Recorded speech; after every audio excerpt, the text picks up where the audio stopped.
ಹಾಗೂ ಕೂಡ ನಿಮ್ಮದೇ ಆಗಿರ್ತಕ್ಕಂಥ ಯೂಟ್ಯೂಬ್ ಚಾನಲ್ ಸ್ಟಡಿ ವಿತ್ ಪರಶುರಾಮ್ಗೆ ಸ್ವಾಗತ ಅಂತ ಹೇಳ್ತಾ ಇಂದಿನ ವಿಡಿಯೋದಲ್ಲಿ ನಾನು 8ನೇ ತರಗತಿ ಸಮಾಜ ವಿಜ್ಞಾನದಲ್ಲಿ ಒಂದು FA2 ಪರೀಕ್ಷೆಗಾಗಿರ್ತಕ್ಕಂಥ ಎರಡನೇ ಸೆಟ್ನ ಕ್ವಶನ್ ಪೇಪರನ್ನು ನೋಡೋಣ. ಆಲ್ರೆಡಿ ಒಂದು ಸೆಟ್ ಕ್ವಶನ್ ಪೇಪರನ್ನು ನಾನು ಹಾಕಿದ್ದೆ. ಓಕೆ, ಅದರ ಲಿಂಕನ್ನು ವಿಡಿಯೋದ ಡಿಸ್ಕ್ರಿಪ್ಷನ್ ಬಾಕ್ಸ್ನಲ್ಲಿ ಕೊಡ್ತೀನಿ, ಖಂಡಿತವಾಗಿ ಅವುಗಳನ್ನು ನೋಡಿ ಅಂತ ಹೇಳ್ತಾ, ಈ ಪ್ರಶ್ನೆಗಳು ನಿಮ್ಮ ಪರೀಕ್ಷೆಗೆ ತಯಾರಿಗಾಗಿ ನೀವು ಇದನ್ನು ಓದಲೇಬೇಕು. ಓಕೆ, ಎಲ್ಲ ವಿಡಿಯೋಗಳ ಲಿಂಕನ್ನು ವಿಡಿಯೋದ ಡಿಸ್ಕ್ರಿಪ್ಷನ್ ಬಾಕ್ಸ್ನಲ್ಲಿ ಕೊಟ್ಟಿರ್ತೀನಿ, ಅವುಗಳನ್ನ ನೋಡಿ ಚೆಕ್ಔಟ್ ಮಾಡಿ ಪ್ರಿಪೇರ್ ಮಾಡಿ ಅಂತ ಹೇಳ್ತಾ, ಪ್ರತಿ ವಿಷಯದ 2-3 ಸೆಟ್ ಕ್ವಶನ್ ಪೇಪರ್ ನೋಡಿ ಖಂಡಿತವಾಗಿ ನಿಮಗೆ ಯೂಸ್ ಆಗ್ತದೆ. ಸೊ ನೋಡೋಣ, ವಿಡಿಯೋ ಶುರು ಮಾಡೋಣ. ಮೊದಲಿಗೆ 2 ಬಹು ಆಯ್ಕೆ ಪ್ರಶ್ನೆಗಳಿತ್ತು. ವಾಯುಮಂಡಲದ ಉಷ್ಣಾಂಶವನ್ನು ಅಳೆಯುವ ಮಾಪಕ ಅಂತ ಕೇಳಿದ್ದಾರೆ. ವಾಯುಭಾರ ಮಾಪಕ, ಆ ಪವನ ಮಾಪಕ, ಈ ಉಷ್ಣತಾ ಮಾಪಕ, ಡಿ ಮಳೆ ಮಾಪಕ. ವಾಯುವಿನ ಉಷ್ಣ ಅಂತಂದರೆ ಏನಪ್ಪ ಅಂದರೆ ಉಷ್ಣತಾ ಮಾಪಕ is the right answer. Okay, ವಾಯುಭಾರ ಅಂದರೆ ವಾಯುವಿನ ಒತ್ತಡ, ಪವನ ಅಂದರೆ ಗಾಳಿಯ ವೇಗ, ಮಳೆ ಮಾಪಕ ಅಂದರೆ ಮಳೆಯ ಪ್ರಮಾಣವನ್ನು ಅಳೆಯುವುದು. Okay, so option E is the right answer. ಮುಂದಿನ ಪ್ರಶ್ನೆ, ಸಣ್ಣ ಪ್ರಮಾಣದ ಕೈಗಾರಿಕೆ ಒಂದು ಉದಾಹರಣೆ ಕೊಡಿ ಅಂತ ಕೇಳಿದ್ದಾರೆ. ಸಣ್ಣ ಕುಂಬಾರಿಕೆ, ರೇಡಿಯೋ ತಯಾರಿಕೆ, ಕಲ್ಲಿನ ಕೆತ್ತನೆ, ಬಿದಿರಿನ ಬುಟ್ಟಿ. ಈ ಕಂಬಾರಿಕೆ ಆಗಿರ್ಬೋದು, ಕಲ್ಲಿನ ಕೆತ್ತನೆ, ಬಿದಿರಿನ ಬುಟ್ಟಿ ಇವೆಲ್ಲ ಗೃಹ ಕೈಗಾರಿಕೆ ಆಗ್ತವೆ, ಗುಡಿ ಕೈಗಾರಿಕೆ ಅಂತಲೂ ಕೂಡ ಕರೀತಾರೆ. ಬಟ್ ಸಣ್ಣ ಕೈಗಾರಿಕೆ ಯಾವುದಪ್ಪ ಅಂದರೆ ರೇಡಿಯೋ ತಯಾರಿಕೆ ಮಾಡ್ತಕ್ಕಂಥದ್ದು ಸಣ್ಣ ಪ್ರಮಾಣದ ಕೈಗಾರಿಕೆಗೆ ಉದಾಹರಣೆ ಆಗ್ತದೆ. ಇನ್ನು ಒಂದಂಕದ 2 ಪ್ರಶ್ನೆಗೆ ಹೋಗೋಣ. ಪ್ರಶ್ನೆ ಸಂಖ್ಯೆ 3 ಏನಿತ್ತು ಅಂದ್ರೆ ಮಾಯನ್ನರು ಯಾರು ಅಂತ ಕೇಳಿದ್ದಾರೆ. ಓಕೆನಾ, ಸೊ ನಾನು ನಿಮಗೆ ಡೈರೆಕ್ಟಾಗಿ ಉತ್ತರಗಳನ್ನು ತೋರಿಸ್ತೀನಿ.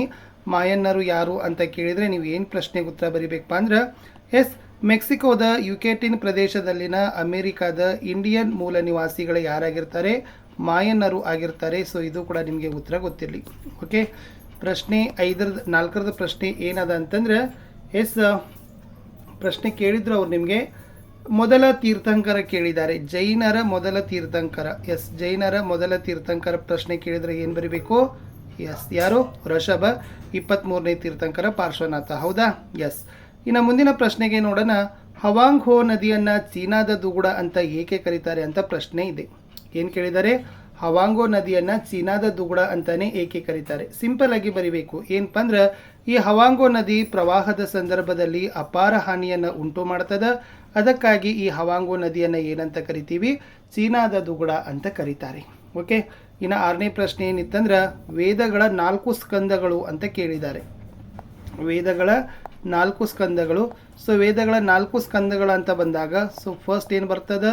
ಸಂಹಿತೆಗಳು ಬರ್ತಾವೆ. 2ನೇದು ಬ್ರಾಹ್ಮಣ, 3ನೇದು ಅರಣ್ಯಕ, 4ನೇದು ಉಪನಿಷತ್ತು. ಸೊ ಇದನ್ನು ನಾವು ಏನು ಮಾಡ್ತೀವಪ್ಪ ಅಂತಂದರೆ ವೇದಗಳ 4 ಸ್ಕಂದಗಳು ಅಂತ ನಾವೇನು ಮಾಡ್ತೀವಿ ಕರಿತೀವಿ. ಇದರ ಬದಲಾಗಿ ಪ್ರಶ್ನೆ ಕೇಳಿದ್ರು ಲೋಕರೂಢಿಗಳು ಅಂದರೆ ಏನು, ಒಂದು ಉದಾಹರಣೆ ಕೊಡಿ ಅಂತ ಕೇಳಿದ್ದಾರೆ. ಈ ಪ್ರಶ್ನೆ ಬರಲಿಲ್ಲ ಅಂದರೆ ನೀವು ಲೋಕರೂಢಿಗಳ ಬಗ್ಗೆ ಪ್ರಶ್ನೆಯನ್ನು ಕೇಳಿದರು.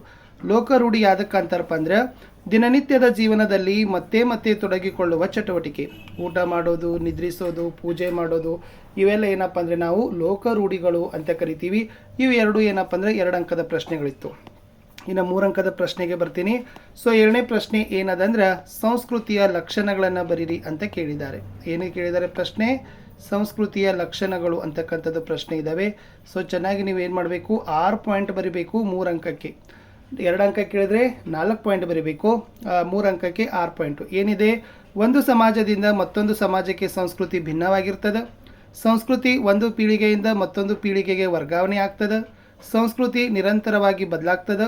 ಸಂಸ್ಕೃತಿಯಲ್ಲಿ ಉತ್ತಮ ಮತ್ತು ಕೆಟ್ಟದು ಅಂತಕ್ಕಂಥದ್ದು ಇರೋದಿಲ್ಲ. ಆಯಾ ಸಮಾಜದ ಭೌಗೋಳಿಕ ರಚನೆ, ಪರಂಪರೆ, ಅಗತ್ಯತೆಗಳನ್ನು ಅವಲಂಬಿಸಿ ಇದು ರೂಪುಗೊಂಡಿದೆ ಅಂತಕ್ಕಂಥ ನೀವು ಬರೆದ್ರೆ ಸಂಸ್ಕೃತಿಯ ಲಕ್ಷಣಗಳು ಏನಾಗ್ತಾವಪ್ಪ ಅಂದರೆ ಕ್ಲಿಯರ್ ಆಗ್ತದೆ. ಸೊ ಇಷ್ಟು ನೀವೇನು ಮಾಡಬೇಕಾಗಿತ್ತು? ಬರಿಬೇಕಿತ್ತು.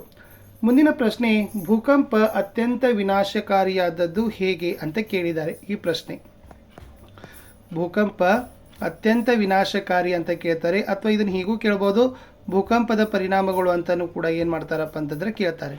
ಸೊ ಭೂಕಂಪ ಅತ್ಯಂತ ವಿನಾಶಕಾರಿ ಅಂದಾಗ ಇವು ಅಪಾರ ಜೀವಹಾನಿಯನ್ನು ಉಂಟು ಮಾಡ್ತಾವೆ, ಆಸ್ತಿ ನಾಶ ಮಾಡ್ತಾವೆ, ರಸ್ತೆ ಮತ್ತು ರೈಲು ಮಾರ್ಗ ನಾಶ ಮಾಡಿಬಿಡ್ತಾವೆ, ಬೆಳೆ ನಾಶ ಮಾಡ್ತದೆ, ನದಿ ದಿಕ್ಕನ್ನು ಬದಲಾಯಿಸ್ತಾವೆ, ವಿದ್ಯುತ್ ಸಂಪರ್ಕ ಕಡಿತ ಮಾಡ್ತಾವೆ, ರೋಗಗಳನ್ನು ಹರಡಿಸ್ತದೆ ಅಂತಕ್ಕಂಥ ನೀವೇನು ಮಾಡಬೇಕಪ್ಪ ಅಂದರೆ ಬರಿಬೇಕು. ಇದ್ರ ಬದಲಾಗಿ ನಿಮಗೆ ಏನು ಕೇಳಿದ್ದಾರೆ ಅಂದರೆ ಚಿಲ್ಲರೆ ವ್ಯಾಪಾರಿಗಳಿಂದಾಗುವ ಸೇವೆಗಳು ಅಂತ ಕೇಳಿದ್ದಾರೆ. ಓಕೆ, ಚಿಲ್ಲರೆ ವ್ಯಾಪಾರಿಗಳಿಂದಾಗ್ತಕ್ಕಂಥ ಸೇವೆಗಳು ಏನು ಅಂತಕ್ಕಂಥ ಪ್ರಶ್ನೆ ಇದೆ. ಇಲ್ಲಿ ನೀವೇನು ಬರಿಬೇಕಂದ್ರೆ ಗ್ರಾಹಕರು ನೆಲೆಸಿರುವ ಜಾಗದಲ್ಲಿ ವ್ಯಾಪಾರವನ್ನು ಮಾಡ್ತಾರೆ. ಸರಕುಗಳನ್ನು ಗ್ರಾಹಕರ ಇಷ್ಟದಂತೆ ಏನು ಮಾಡ್ತಾರೆ ಅಂತಂದರೆ ಒದಗಿಸ್ತಾರೆ, ಸಾಲ ನೀಡ್ತಾರೆ, ಹೊಸ ವಸ್ತುಗಳನ್ನು ಪರಿಚಯ ಮಾಡ್ತಾರೆ, ಪರ್ಯಾಯ ವಸ್ತುಗಳ ಬಗ್ಗೆ ಮಾಹಿತಿಯನ್ನು ಕೊಡ್ತಾರೆ. ಆಮೇಲೆ ಈ ವ್ಯಾಪಾರ ನಷ್ಟಗಳನ್ನು ತಾವೇ ಭರಿಸ್ತಾರೆ ಅಂತಕ್ಕಂಥ ಪಾಯಿಂಟ್ಸ್ಗಳನ್ನು ನೀವು ಏನು ಮಾಡಬೇಕಪ್ಪ ಅಂತಂದರೆ ಬರೆದ್ರೆ ಚಿಲ್ಲರೆ ವ್ಯಾಪಾರಿಗಳ ಸೇವೆಗಳು ಅಂತಕ್ಕಂಥ ಪ್ರಶ್ನೆಗೆ ಉತ್ತರ ಕಂಪ್ಲೀಟ್ ಆಗ್ತದೆ. ಮುಂದಿನ ಪ್ರಶ್ನೆ ಗೌತಮ ಬುದ್ಧನ ಬಗ್ಗೆ ಕೇಳಿದ್ದಾರೆ.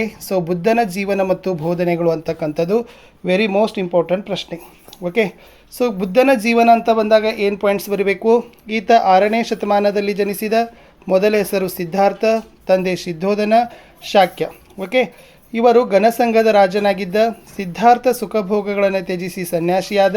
ಸತ್ಯದ ಹುಡುಕಾಟದಲ್ಲಿ ನಿರತನಾಗಿ ಜ್ಞಾನೋದಯ ಪಡೆದು ಬುದ್ಧನಾದ ಅಂತಕ್ಕಂಥದ್ದು ಈ ಬುದ್ಧನ ಜೀವನದಲ್ಲಿ ಬರ್ತದೆ.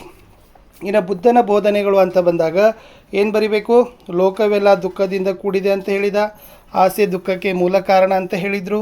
ನೆಮ್ಮದಿಯ ಬದುಕಿಗಾಗಿ ಆಸೆ ತ್ಯಜಿಸಬೇಕು ಅಂತ ಹೇಳಿದರು. ಆಸೆ ವಿಮುಕ್ತಿಗಾಗಿ ಅಷ್ಟಾಂಗ ಮಾರ್ಗವನ್ನು ಅನುಸರಿಸಬೇಕು ಅಂತಕ್ಕದ್ದನ್ನು ಹೇಳಿದರು.